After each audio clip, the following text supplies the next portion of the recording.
विषयेन्द्रियसंयोगात् यत्तदग्रे मृतोपमं परिणामे विषमिव तत्सुखं राजसं स्मृतं यदग्रे चानुबन्धे च सुखं मोहनमात्मनः निद्रालस्य प्रमादोत्थं तत्तामसमुदाहृतं न तदस्ति पृथिव्यां वा दिवि देवेषु वा पुनः सत्त्वं प्रकृतिजैर्मुक्तं यदेभिः स्यात् त्रिभिर्गुणैः ब्राह्मणक्षत्रियविशां शूद्राणां च परन्तप कर्माणि प्रविभक्तानि स्वभावप्रभवैर्गुणैः शमोदमस्तपः शौचं क्षान्तिरार्जवमेव च ज्ञानं विज्ञानमास्तिक्यं ब्रह्मकर्मस्वभावजं शौर्यं तेजो धृतिर्दाक्ष्यं युद्धे चाप्यपलायनं दानमीश्वरभावश्च क्षात्रं कर्म स्वभावजं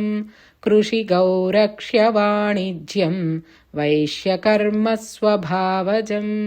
परिचर्यात्मकं कर्म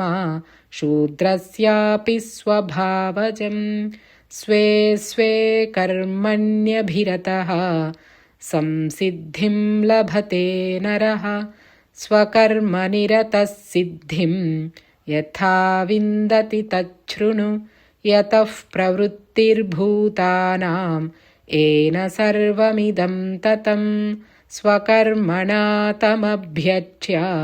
सिद्धिं विन्दति मानवः श्रेयान् स्वधर्मो विगुणः परधर्मात् स्वनुष्ठितात् स्वभावनियतं कर्म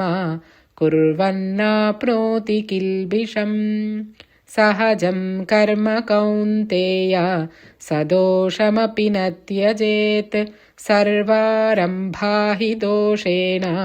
धूमेनाग्निरिवावृताः असक्तबुद्धिः सर्वत्र जितात्मा विगतस्पृहः नैष्कर्म्यसिद्धिं परमां सन्न्यासेनाधिगच्छति सिद्धिं प्राप्तो यथा ब्रह्मा तथाप्नोति निबोध मे समासेनैव कौन्तेय निष्ठा ज्ञानस्य या परा बुद्ध्या विशुद्धया युक्तः धृत्यात्मानं नियम्य च शब्दादीन् विषयान् त्यक्त्वा रागद्वेषौ व्युदस्य च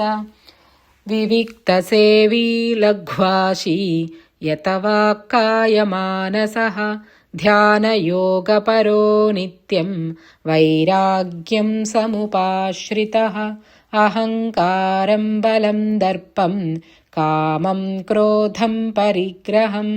विमुच्य निर्ममः शान्तः ब्रह्मभूयाय कल्पते ब्रह्मभूतः प्रसन्नात्मा न शोषति न काङ्क्षति समः सर्वेषु भूतेषु मद्भक्तिं लभते परां भक्त्या मामभिजानाति यावान्यश्चास्मि तत्त्वतः ततो मां तत्त्वतो ज्ञात्वा विशते तदनन्तरं सर्वकर्माण्यपि सदा कुर्वाणो मद्व्यपाश्रयः मत्प्रसादादवाप्नोति शाश्वतं पदमव्ययम् चेतसा सर्वकर्माणि मयि सन्न्यस्य मत्परः बुद्धियोगमुपाश्रित्य मच्चित्तः सततं भव मच्चित्तः सर्वदुर्गाणि मत्प्रसादात् तरिष्यसि अथ चेत्त्वमहङ्कारात् न श्रोष्यसि विनङ्क्ष्यसि यदहङ्कारमाश्रित्य न योत्स्य इति मन्यसे मिथ्यैष व्यवसायस्ते प्रकृतिस्त्वां नियोक्ष्यति स्वभावजेन कौन्तेय निबद्धस्वेन कर्मणा कर्तुं नेच्छसि यन्मोहात् करिष्यस्यवशोऽपि तत् ईश्वरः सर्वभूतानां हृद्देशेऽर्जुन तिष्ठति भ्रामयन् सर्वभूतानि यन्त्रारूढानि मायया तमेव शरणं गच्छ सर्वभावेन भारत तत्प्रसादात् परां शान्तिं स्थानं प्राप्स्यसि शाश्वतम्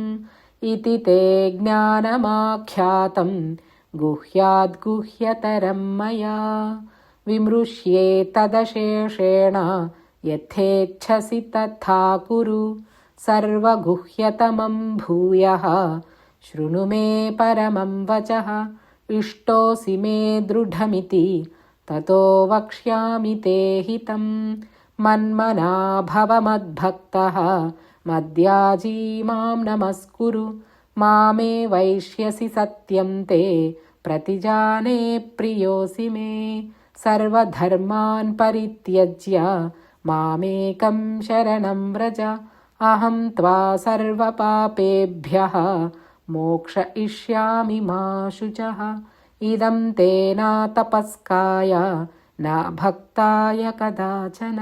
न च शुश्रूषवे वाच्यं न च मां योऽभ्यसूयति य इमं परमं गुह्यं मद्भक्तेष्वभिधास्यति भक्तिं मयि परां कृत्वा मामे वैष्यत्यसंशयः न च तस्मान्मनुष्येषु कश्चिन्मे प्रियकृत्तमः भविता न च मे तस्मात् अन्यः प्रियतरो भुवि अध्येष्यते च य इमं धर्म्यं संवादमावयोः ज्ञानयज्ञेन तेनाहम् इष्टस्यामिति मे मतिः श्रद्धावाननसूयश्च शृणुयादपि यो नरः सोऽपि मुक्तः शुभाल्लोकान् प्राप्नुयात् पुण्यकर्मणां कच्चिदेतच्छ्रुतं पार्थ त्वय्यैकाग्रेण चेतसा कच्चिदज्ञानसम्मोहः प्रणष्टस्ते धनञ्जय अर्जुन उवाच नष्टो मोहस्मृतिर्लब्धा त्वत्प्रसादान्मयाच्युत स्थितोऽस्मि गतसन्देहः करिष्ये वचनं तव सञ्जय उवाच इत्यहं वासुदेवस्य पार्थस्य च महात्मनः संवादमिममश्रौषम् अद्भुतं रोमहर्षणं व्यासप्रसादाच्छ्रुतवान् इमं गुह्यतमं परं योगं योगेश्वरात् कृष्णात् साक्षात् कथयतः स्वयं राजन् संस्मृत्य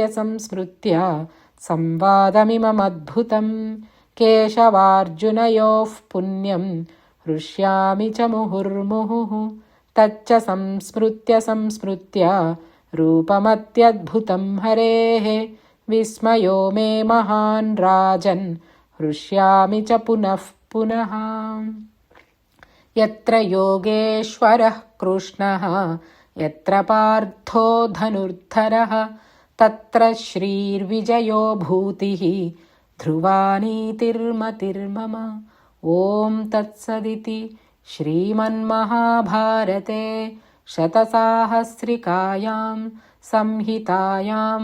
वैयासिक्यां श्रीमद्भीष्मपर्वणि श्रीमद्भगवद्गीतासु उपनिषत्सु ब्रह्मविद्यायां योगशास्त्रे